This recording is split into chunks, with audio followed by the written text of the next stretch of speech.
Students, ಇದು 8ನೇ ತರಗತಿ ಗಣಿತ ಅಧ್ಯಾಯ 6 ಅಭ್ಯಾಸ 6.1 ಘನಗಳು ಮತ್ತು ಘನಮೂಲಗಳು. ಈಗಾಗಲೇ ಇದರಿಂದ ನಾವು ವರ್ಗಗಳು ಮತ್ತು ವರ್ಗಮೂಲಗಳನ್ನು ಕಲಿತಿದ್ದೇವೆ. ಅಧ್ಯಾಯ 5 ಅದರಲ್ಲಿ ಇದು ಘನಮೂಲಗಳಿಗೂ ಮತ್ತು ವರ್ಗಮೂಲಗಳಿಗೂ ಏನು ವ್ಯತ್ಯಾಸ ಅಂತ ಹೇಳಿದ್ರೆ, ವರ್ಗ ಅಂತ ಹೇಳಿದ್ರೆ 2 ಅಂಕೆಗಳು ಒಂದೇ ಅಂಕೆಗಳು 2 ಬಾರಿ ಗುಣಿಸಿದಾಗ ಅದು ವರ್ಗ ಆಗ್ತದೆ. ಘನ ಅಂತ ಹೇಳಿದ್ರೆ ಒಂದೇ ಅಂಕೆಯನ್ನು 3 ಬಾರಿ ಗುಣಿಸಿದಾಗ ಅದು ಘನ ಆಗ್ತದೆ. ಇಷ್ಟೇ ಇವೆರಡಕ್ಕಿರುವ ವ್ಯತ್ಯಾಸ. ಈಗ ಪ್ರಶ್ನೆ 1, ಈ ಕೆಳಗಿನ ಸಂಖ್ಯೆಗಳಲ್ಲಿ ಯಾವುದು ಪೂರ್ಣ ಘನಗಳಲ್ಲ ಅನ್ನೋದನ್ನು ತಿಳಿಸಿ ಅಂತ ಕೊಟ್ಟಿದ್ದಾರೆ. 1ನೇದು 216, 128, 1000, 100, 46,656 ಇಷ್ಟು ಸಂಖ್ಯೆಗಳನ್ನು ಕೊಟ್ಟಿದ್ದಾರೆ. ಈಗ ಒಂದೊಂದಾಗಿ ಮಾಡೋಣ. ಈಗ ಮೊದಲನೇದಾಗಿ 216ನ ತಗೊಳ್ಳೋಣ. ಪರಿಹಾರ 216 ಅಪವರ್ತನಗಳನ್ನು ತಗೊಳ್ಳೋಣ. 2ರಿಂದ ಭಾಗವಾಗುತ್ತದೆ. ಬಿಡಿ ಸಂಖ್ಯೆ ಯಾವಾಗಲೂ ಸಮಸಂಖ್ಯೆ ಆಗಿದ್ದರೆ ಸಮಸಂಖ್ಯೆಯಿಂದನೇ ಭಾಗ ಹೋಗ್ತದೆ. ಆದ್ದರಿಂದ 2 1 2, ಇಲ್ಲಿ 1 ಭಾಗ ಹೋಗೋದಿಲ್ಲ. ಅದಕ್ಕೆ 0 ಇಟ್ಟು 16ನ ತಗೊಂಡು 2 8 16, 2 5 10, 2 4 8, ನಂತರ 2 2 4, 1 ಉಳಿತು 14 ಆಯಿತು. 2 7 14, ನಂತರ ಇದು ಇಲ್ಲಿ ಬೆಸ ಸಂಖ್ಯೆ ಬಂದಿದೆ. ಬೆಸ ಸಂಖ್ಯೆ ಆದ್ದರಿಂದ ಬೆಸ ಸಂಖ್ಯೆಯಿಂದಲೇ ಭಾಗ ಹೋಗ್ತದೆ. ಆದ್ದರಿಂದ 3 3ರಲ್ಲಿ ಭಾಗ ಹೋಗ್ತದೆ.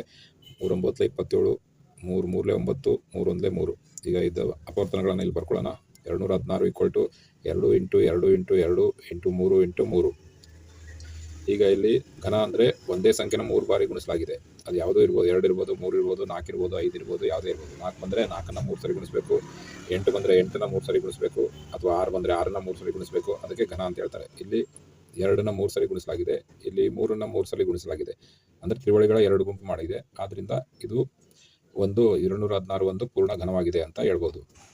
ಅಪವರ್ತನಗಳಲ್ಲಿ ಪ್ರತಿ ಗುಂಪಿನಲ್ಲಿ ಒಂದೇ ಸಂಖ್ಯೆ 3 ಬಾರಿ ಗುಣಿಸಲ್ಪಟ್ಟಿರುವುದರಿಂದ 216 ಒಂದು ಪೂರ್ಣ ಘನವಾಗಿದೆ. ಈಗ ನೆಕ್ಸ್ಟ್ 128ನ ನೋಡೋಣ. 2ನೇ ಲೆಕ್ಕ 128. ಇದರ ಅಪವರ್ತನ ತೆಗೆಯೋಣ.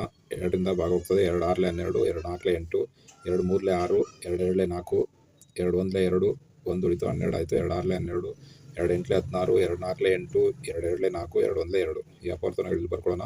128 2 into 2 into 2 into 2 into 2 into 2 into 2. ಈಗ ಇಲ್ಲಿ ತ್ರಿವಳಿಗಳ ಗುಂಪನ್ನು ಮಾಡಿದಾಗ ಇಲ್ಲಿ ಒಂದು ಗುಂಪಾಯಿತು, ಇಲ್ಲೊಂದು ಗುಂಪಾಯಿತು, ಎಕ್ಸ್ಟ್ರಾ 1 2 ಉಳಿತು. ಆದ್ದರಿಂದ ಉಳಿದಿದ್ದರಿಂದ ಇದೇನಾಗಿದೆ, ಇದು ಒಂದು ಘನವಲ್ಲ ಅಂತ ಇದೇ ತೋರಿಸ್ತದೆ. ಆದ್ದರಿಂದ 128 ಒಂದು ಪೂರ್ಣ ಘನವಲ್ಲ ಅಂತ ಬರಿಬೋದು. ಏಕೆಂದರೆ ಅಪವರ್ತನಗಳ ಎಲ್ಲ ಗುಂಪಿನಲ್ಲೂ ಅದೇ ಸಂಖ್ಯೆ 3 ಬಾರಿ ಗುಣಿಸಲ್ಪಟ್ಟಿಲ್ಲ. ಅಂದರೆ ಇಲ್ಲಿ ಗುಣಿಸಲ್ಪಟ್ಟಿದೆ, ಇಲ್ಲಿ ಗುಣಿಸಲ್ಪಟ್ಟಿದೆ, ಆದರೆ ಇಲ್ಲಿ 3 ಬಾರಿ ಗುಣಿಸಲ್ಪಟ್ಟಿಲ್ಲ. ಆದ್ದರಿಂದ ಇದು ಏನಾಗಿದೆ, ಒಂದು ಘನವಲ್ಲ ಅಂತ ಹೇಳ್ಬೋದು.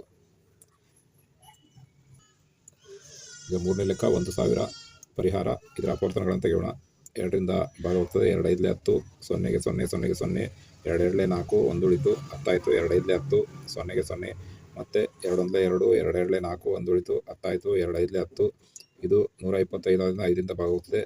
5 2 10, 12 10, 2 ಉಳಿತು 25 ಆಯಿತು. 5 5 25, ಮತ್ತು 5 5 25, 5 1 5. ಈ ಅಪವರ್ತನಗಳಲ್ಲಿ ಬರ್ಕೊಂಡ್ರೆ 1000 2 ಇಂಟು 2 ಇಂಟು 2 ಇಂಟು 5 ಇಂಟು 5. ಇಲ್ಲಿ ತ್ರಿವಳಿಗಳ 2 ಗುಂಪಾಗಿ ಮಾರ್ಪಟ್ಟಿದೆ. ಯಾವುದು ಎಕ್ಸ್ಟ್ರಾ ಉಳಿದಿಲ್ಲ. ಆದ್ದರಿಂದ ಇದು ಪೂರ್ಣ ಘನ ಅಂತ ಹೇಳ್ಬೋದು. 1000 ಒಂದು ಪೂರ್ಣ ಘನವಾಗಿದೆ. ಏಕೆಂದರೆ ಅಪವರ್ತನಗಳ ಪ್ರತಿ ಗುಂಪಿನಲ್ಲಿ ಸಂಖ್ಯೆ 3 ಬಾರಿ ಗುಣಿಸಲ್ಪಟ್ಟಿದೆ. ಈಗ 4ನೇ ಲೆಕ್ಕ 100 ಅಂತ ಕೊಟ್ಟಿದ್ದಾರೆ. 100ರ ಅಪವರ್ತನಗಳನ್ನು ತೆಗೆಯೋಣ. 2ರಿಂದ ಭಾಗ ಹೋಗ್ತದೆ. 2 5 10, 0ಗೆ 0, 2 2 4, 1 ಉಳಿತು 10 ಆಯಿತು. 2 5 10, ಇಲ್ಲಿ 25 ಇದೆ. 5ರಿಂದ ಹೋಗ್ತದೆ. 5 5 25, 5 1 5. ಈ ಅಪವರ್ತನಗಳನ್ನು ಇಲ್ಲಿ ಬರ್ಕೊಳ್ಳೋಣ. 100 2 ಇಂಟು 2 ಇಂಟು 5 ಇಂಟು 5. ಇಲ್ಲಿ ಏನಾಗಿದೆ ಅಂತ ಹೇಳಿದ್ರೆ, ಇಲ್ಲಿ ಘನಗಳ ಇದು ರೂಪ ಕಂಡು ಬಂದಿಲ್ಲ. ಇಲ್ಲಿ ಅಂದರೆ ತ್ರಿವಳಿಗಳ ಬಂದಿಲ್ಲ. ಇಲ್ಲಿ ಅಂದರೆ 2 ಇಂಟು 2 ಇಂಟು ಮತ್ತೊಂದು 2 ಬರಬೇಕಿತ್ತು. ಇಲ್ಲಿ 5 ಇಂಟು 5 ಇಂಟು ಮತ್ತೊಂದು 5 ಬರಬೇಕಿತ್ತು. ಅದು ಬಂದಿಲ್ಲ. ಆದ್ರಿಂದ ಇದು ಒಂದು ಪೂರ್ಣ ಘನವಲ್ಲ ಅಂತ ಇಲ್ಲೇ ಹೇಳ್ತಾ ಇದೆ. ಇದು 100 ಒಂದು ಪೂರ್ಣ ಘನವಲ್ಲ. ಏಕೆಂದರೆ ಯಾವುದೇ ಗುಂಪಿನಲ್ಲಿ ಅಪವರ್ತನದ ಸಂಖ್ಯೆಗಳು 3 ಬಾರಿ ಗುಣಿಸಲ್ಪಟ್ಟಿಲ್ಲ. ಈಗ 5ನೇದು ನೋಡೋಣ. 46,656. ಇದರ ಅಪವರ್ತನ ತೆಗೆಯೋಣ. 2 2 4, 2 3 6, 2 3 6, 2 2 4, 1 ಉಳಿತು 16 ಆಯಿತು. 2 8 16, 2 1 2, 2 1 2, 1 ಉಳಿತು 13 ಆಯಿತು. 2 6 12, 1 ಉಳಿತು ಇಲ್ಲ 12 ಆಯಿತು.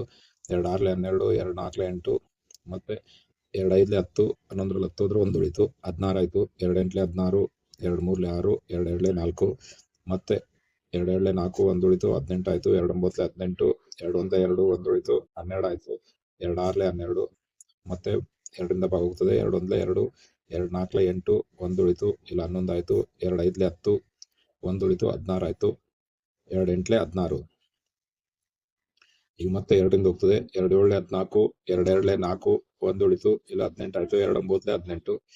ಈಗ ಇದು ಬೆಸ ಸಂಖ್ಯೆ ಆಗಿರೋದ್ರಿಂದ ಇಲ್ಲಿ ಬೆಸ ಸಂಖ್ಯೆಯಿಂದನೇ ಭಾಗ ಹೋಗ್ತದೆ, ಅಂದ್ರೆ 3ರಿಂದ ಭಾಗ ಹೋಗ್ತದೆ. 3 ತಗೊಂಡಾಗ 3 ಎರಡಲೆ 6, 1 ಉಳಿತು 12 ಆಯಿತು, 3 ನಾಲ್ಕಲೆ 12, 3 ಮೂರಲೆ 9, ಮತ್ತೆ ಇದು 3ರಿಂದ ಹೋಗ್ತದೆ. 3 ಎಂಟ್ಲೆ 24, 3 ಒಂದಲೆ 3, ಮತ್ತೆ 3ರಿಂದ ಹೋಗ್ತದೆ. 3 ಎರಡಲೆ 6, 2 ಉಳಿತು 21 ಆಯಿತು, 3 7 21, ಮತ್ತೆ ಇದು 3ರಿಂದ ಹೋಗ್ತದೆ. 3 9ಲೆ 27, 3 ಮೂರಲೆ 9, 3 ಒಂದಲೆ 3.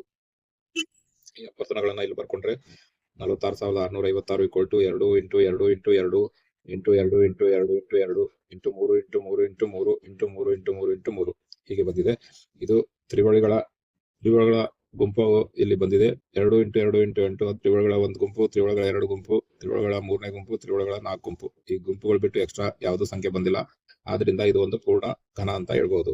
46,656 ಒಂದು ಪೂರ್ಣ ಘನವಾಗಿದೆ, ಏಕೆಂದರೆ ಅಪವರ್ತನಗಳು ಪ್ರತಿ ಗುಂಪಿನಲ್ಲೂ ಅದೇ ಸಂಖ್ಯೆಯನ್ನು 3 ಬಾರಿ ಗುಣಿಸಲ್ಪಟ್ಟಿದೆ. ಪ್ರತಿ ಗುಂಪಲ್ಲಿ 2ರಿಂದ ಶುರುವಾದ್ರೆ 2ರಿಂದನೇ 3 ಸಾರಿ ಗುಣಿಸಿದೆ, 3ರಿಂದ ಶುರುವಾದ್ರೆ 3ರಿಂದನೇ 3 ಸಾರಿ ಗುಣಿಸಿದೆ. ಆದ್ರಿಂದ ಇದು ಒಂದು ಪೂರ್ಣ ಘನ ಅಂತ ಹೇಳ್ಬೋದು. ಸ್ಟೂಡೆಂಟ್ಸ್, ಇದು ಮ್ಯಾಥ್ಸ್ ಮ್ಯಾಗ್ನೆಟ್ ಯೂಟ್ಯೂಬ್ ಚಾನಲ್. ಈ ವಿಡಿಯೋ ನಿಮಗೆ ಇಷ್ಟವಾದಲ್ಲಿ ಲೈಕ್ ಮಾಡಿ, ಶೇರ್ ಮಾಡಿ, ಸಬ್ಸ್ಕ್ರೈಬ್ ಆಗಿ, ಆಲ್ ಬಟನ್ ಅನ್ನು ಒತ್ತಿ. ಎಲ್ಲ ವಿಡಿಯೋಗಳು ನಮಗೆ ಕೂಡಲೇ ತಲುಪುವಂತೆ ಮಾಡಿಕೊಳ್ಳಿ. ಧನ್ಯವಾದಗಳು.